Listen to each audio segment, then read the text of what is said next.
I made some notes in my journal coming from Lisbon, Portugal to New York City. And the title of my list of things here was called The 7 Fundamentals for Success. And I'd like to take just a few minutes and go through these 7 fundamentals with you. I think you'll find it very interesting. The first fundamental is a constant plan for setting, rearranging, evaluating, and strengthening the purpose of your goals. Setting goals is a very important part of our life's process. It's a basic fundamental. In fact, if you will work hard on setting goals, put together a plan for setting goals, reevaluate them, rearrange them, constantly talk about them, go over them again and again, I tell you what this process will do in my personal opinion. It'll put you in what's known as the top 5%. And if you want to be successful, if you want your life to really change in major ways, this is one of the fundamentals. Guess how many people have a constant plan for setting, rearranging, evaluating, and strengthening the purpose of their goals? The answer is very few. In fact, if you will do this, you will become among the few who do, that become the envy of all who watch. So that's number 1 fundamental for success. Get together with your family, your wife, your husband, your children, your business colleagues, and make it one of the major fundamentals in your life, constantly setting, rearranging, evaluating, and strengthening the purpose of your goals. That's number 1, fundamental for success. Here's number 2. The second fundamental is a clear picture of what you intend to do with your present resources. That's a fundamental. Figuring out a plan of what to do and how to manage your present resources. Most everyone I talk to has already got something. The big question is, what are you doing with it? Most everyone has some time, they have some resources, they have some money, or they have a paycheck, or they have some kind of resources, they have some kind of net worth. The big question is, what are you doing with it? Where are you investing it? Where are you putting it? There's a little simple talk I'm giving now, and it's especially designed for the kids, called The Care and Feeding of the Goose That Lays the Golden Eggs. First of all, you've got to understand about society and about money. You've got to understand how to earn it, where to get it, where it comes from, and the importance of managing it. Kids ought to be taught from the time they're just small what to do with $1. If a child has $1 and goes and spends it, right away they've developed the wrong habits. And sure enough, if they continue those poor management habits over the first $1, you can imagine they're probably going to do the same poor things with those same dollars when they get older. The plans we learn when we're small, sure enough, are most often the plans we follow the rest of our lives. What to do with your money and where to put it. We teach in The Care and Feeding of the Goose That Lays the Golden Eggs, you've got to be a happy taxpayer. You've got to make sure some of your money goes into financial institutions so that successful people can borrow it and start other businesses that employ more people. You've got to make sure that you give some of your money for charity. So for charity and for taxes and for savings and for the accumulation of capital, it's very important to have a management plan for your present resources so that at age 65 you don't wind up like most people do, broke. You wind up with substance, you wind up with plenty to share, you wind up with plenty to enjoy. So that's the second fundamental for success. A plan for using all of your present resources wisely. Now here's the third fundamental for success. You need a plan, a detailed plan for the use of your work time. We call it a game plan. Most people try to design tomorrow and next week and next month in their head. They try to just decide what they're going to do. And most people don't even think that far ahead. They think, I have to get up in the morning and go to work, and that's about the extent of it.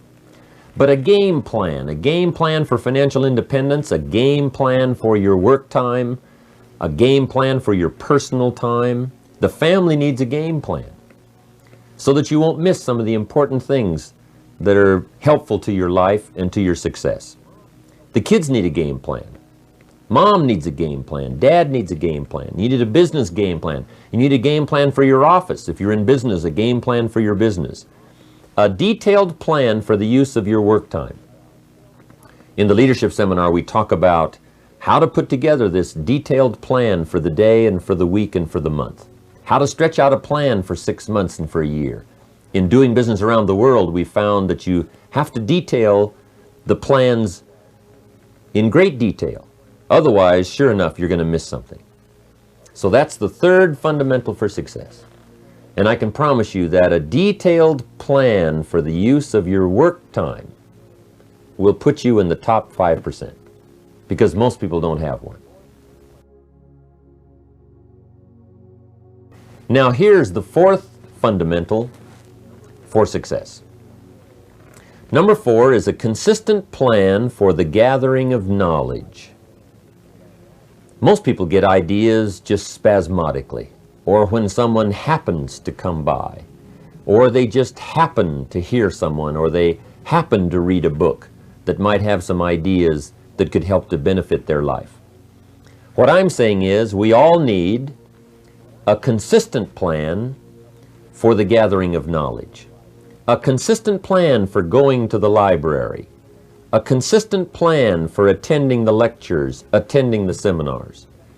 When you listen to a sermon, make sure you've got your journal to take notes. Wherever you go, gather knowledge, but gather it on purpose. Do it constantly, do it daily, and do it consistently.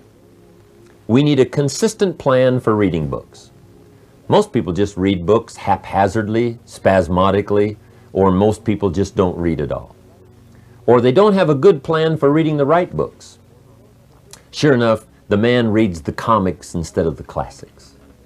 And he misses all the things that could really benefit his life because he doesn't have a plan.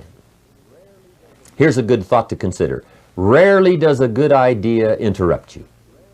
Good ideas must be pursued. You must go where they are. You must seek them out.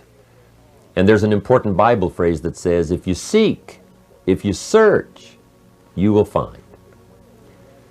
Sure enough, a consistent plan for gathering knowledge, reading the books, attending the lectures, putting together ideas and having a place to capture them like a journal where you can repeat them and go over them.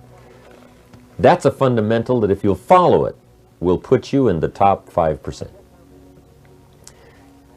Guess how many people have a consistent plan for the gathering of knowledge?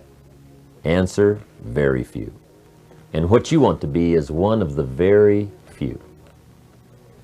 Now here's the fifth fundamental for being successful. Number 5 is an association of people of common interest in progress, success, ideas, and philosophy. If you have a constant association of people who can better your life and better your lifestyle, you can't believe the progress that you can make. Mr. Shoaff shared with me when I first met him when I was 25 years old. He said, Jim, to do better, you've got to get around the right people. I have a good phrase for you. Never mistake the power of influence. The man says, well, I live here, but it doesn't really bother me. See, that's not true. He says, I'm around these people, but they really don't bother me. See, that's not true. Whoever you're around, whoever you're with, is exerting some kind of influence on your life. And what you must do, and this would be the good year to do it, the first year you've heard about it, is make plans to get around the right people. People who talk positive ideas.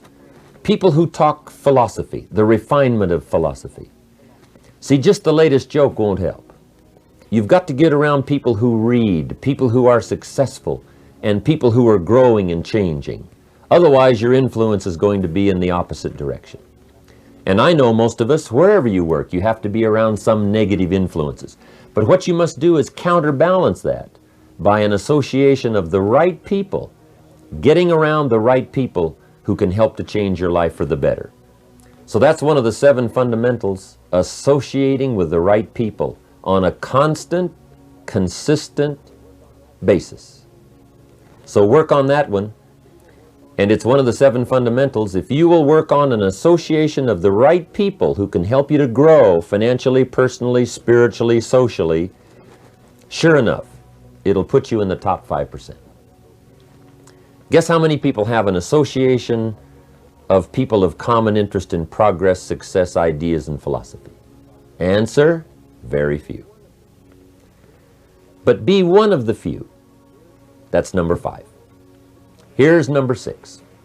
The 6th fundamental for success is a plan for the development of all your personal skills.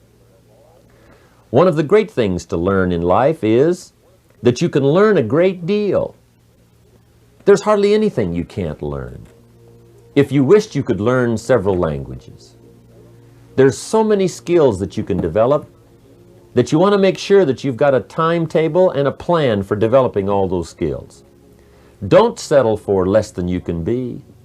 See, at the end of your life, you don't want to wake up and discover that you've only lived 1/10 of it. And the person you could have become, you let that slide. The skill you could have developed, you just didn't take the time. There's a great deal of discipline required in developing all of your personal skills, but I can tell you that it's well worth the discipline. Make sure you go to the classes. Make sure you do all that you possibly can to develop every skill you can, from the skill of leadership, the skill of diplomacy, the skill of language, the skill of business. Whatever you can learn, make sure you take the time to learn it. Now here's the 7th and last fundamental for success. And this is a very important one. Mr. Shove taught me this one when I first met him at age 25. He called it lifestyle. Learning how to live. The 7th fundamental is a constant plan for figuring ways to live uniquely and to enjoy your present substance. Lifestyle is the challenge of learning how to live well. See, if you earned well and didn't live well, see, that would be pitiful. If a man made a great deal of money, but his personality didn't change and his lifestyle didn't change, his uniqueness didn't change, see, that would be pitiful. It's pitiful to find a man in a $500,000 home and sure enough, he's a $5,000 man. Learning the skills of lifestyle, what to do with your money so that you get joy from it. Shof taught me the simplest little things, like tip. He taught me what the word tip meant. I didn't know. I'm from a little farm community. What did I know about tip? He said tip, the word T-I-P, tip, comes from a little phrase called to ensure promptness. And the more I thought about that, then I understood what he meant. If a tip is to ensure promptness, when should you give it? Answer, up front. You don't wait to see whether or not you've gotten good service to decide to tip. You ensure good service. Mr. Shove said to me, sophisticated people make sure they get good service.